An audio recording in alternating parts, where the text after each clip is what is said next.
there are some who are pointing out that look, we're a $3 trillion economy right now, right? And in a $3 trillion economy, the government is saying that it is letting go of 1 lakh crore of revenue and direct taxes by removing income tax up to 12 lakhs income. So there is much ado about nothing. It's more optics. It's more from a political standpoint. Do you subscribe to that theory that in a $3 trillion economy, you're letting go of income tax for people up to 12 lakhs, who in all are only 2.5 crore people. I mean, the number of people who are paying income tax in a country. So how does it really move the needle in a sense?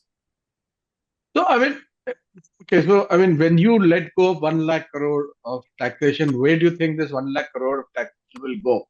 This is obviously going to consumption. And typically, the multiplier effect of 1 lakh crore into the economy is, by conservative estimate, 2 to 2.5 times. Now, that is the spurring that will give to economic production.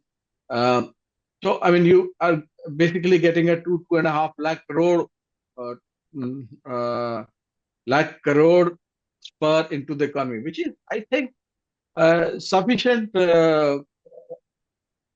incentive for the economy boost.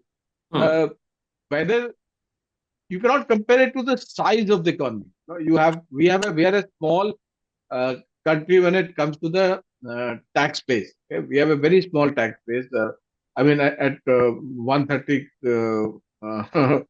um, uh, billion people, 1.3 billion people. We have a small tax base of 7 to 8 crore people. So No, point it is doesn't. point is this point. I'll tell you what I'm getting at. The criticism was that there has not been a spurt, there has not been a growth in consumption. That has come down. And therefore, to provide this spurt in consumption, you need to put more money in the hands of the middle classes. That's at least the criticism, and that's the attempt. So, therefore, the follow-up question is that is this attempt good enough? Is this number good enough for you, which will spur consumption in the economy? It will. I mean, to what extent it will spur, and to what, I mean, as I told you that the multiplier effect typically of a consumption economy is 2.5 times, and this should be sufficient to, bring back the growth at least in the FMCG sector and the small sachet or the small consumption items which has been lagging behind. Now, is this the only incentive that is needed? No, I mean there is always more that can be done, and that will not always come from stimulating the demand. There are supply side constraints also which needs to be addressed, which is where the regulatory reform is supposed to play a role. And I don't you notice that even in the economic survey, the focus was on the regulatory reform at the state level. There is enough that is being done at the central level. Now, most of the reform, particularly on the factor side, which is labor and land, happens at the state. So, again, that reform, even after it is done, is will have a lag effect to it. But you see, the more important thing, I think, which is just headlining the budget. See, we can focus on the income tax, and that is an important thing from a personal perspective, in the sense that everybody is basically looking at the income tax rates and how it affects life. Your outgo to tax, irrespective of your salary level, also goes down, because of the rejigging that she has done. But more importantly, is the first half of the budget speech where she's talking about the mission-based approach of the government. We've realized, or this government has realized to a large extent, that a lot of policy matters do not get executed because they get stuck in the so-called bureaucracy itself. And to drive that, they're adopting a very different approach, which is I think the real headline lies that this budget has announced more missions for each initiative than any other budget that I remember, and I've been covering budget for the last 30 odd years. I've But not what does seen it so many mean? What missions. does it mean? But what does it mean, Yatish? When we say Yes. that, that's a good point you make. When we say that there are more missions, so this is another commitment which is being given by the government now. A government So, which has been in power for 3 terms. If it's still making commitments, then how do you read that? so there are two things which happens in a mission mode. Okay, one is that it gets dealing from the department or the ministry that it operates under.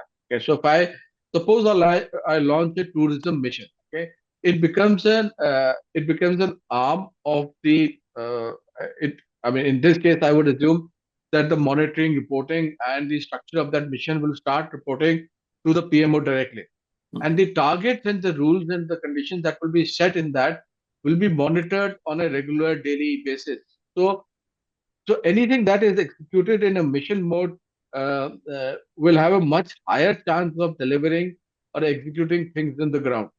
So, so that's the difference. Now, when you can say that, I mean, uh, a critical eye or a can say that this is after 10 years you doing mission, but they have done missions before also, and those missions have succeeded. Like if you recall the whole Swachhta Abhiyan, it was a mission mode approach where where it was multiple ministries had to work together with a specific target.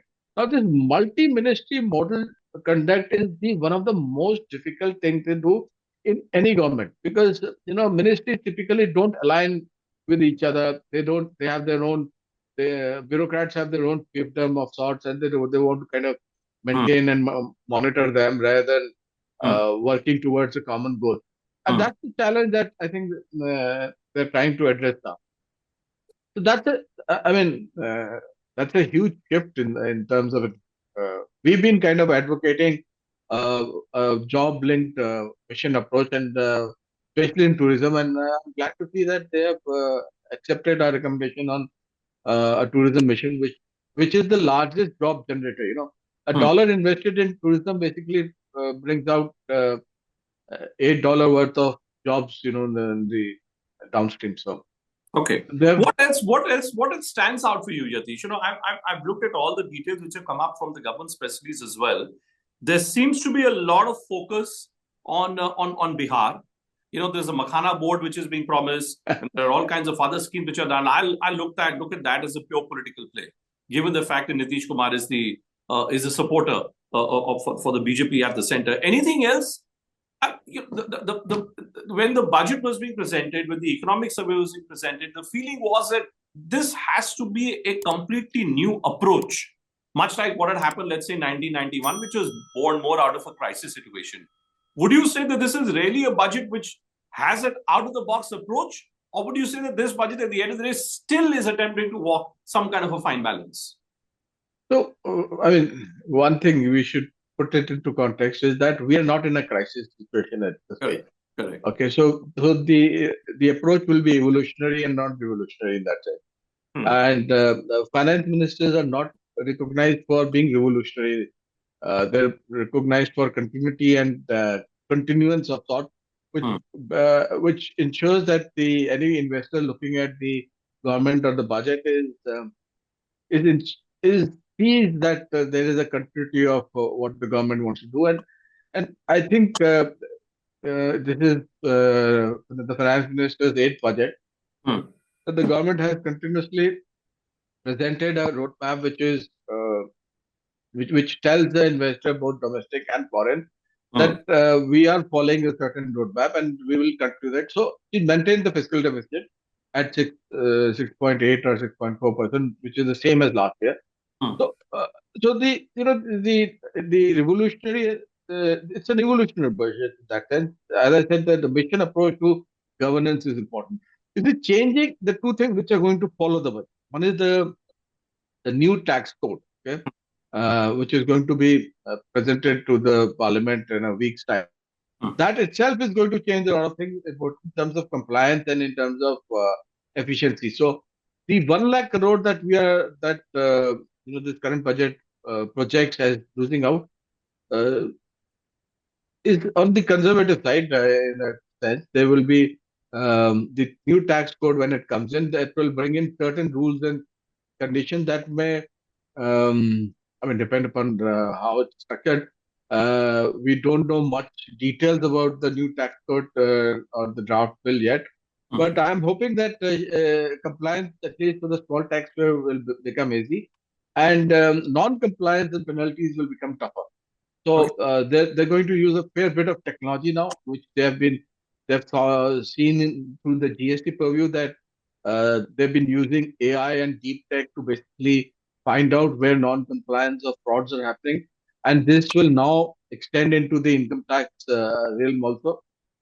So even if somebody wants to, shy away from paying taxes, it will be very difficult going forward for them to do that. So that's again a systemic change.